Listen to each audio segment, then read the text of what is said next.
सकुवाची श्रद्धाला भेंडी काकी बरोबर बाहेर गेली आहे, सो मला नाही वाटत की ती आज इकडे येईल.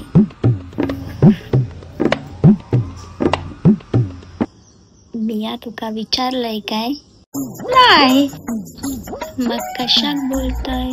आणि तसा पण श्रद्धा अगोदरच माझी नात असून आणि नंतर तुझी मैत्रीण, समजला? हा सकुवाची, हा फोन नुसता हँग होतोय, काही सॉल्युशन दे ना. पाण्यात टाकून दे, पण मोबाईल बुडेल.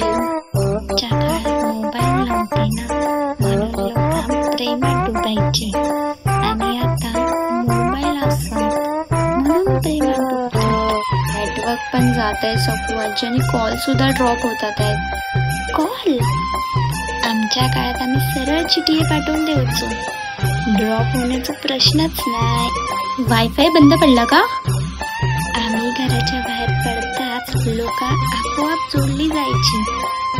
खेळायचो, भांडायचो, गप्पा मारायचो, हेच होतं आमचं वायफाय. भेंडी म्हणजे तुमच्या काळात सगळ्याच प्रॉब्लेमचे सॉल्युशन्स होते. होय तर उत्तर सुद्धा होता आणि बुद्धी सुद्धा असा. फक्त मुलग्यांच्या आजूबाजू फिरला म्हणजे झाला नाही.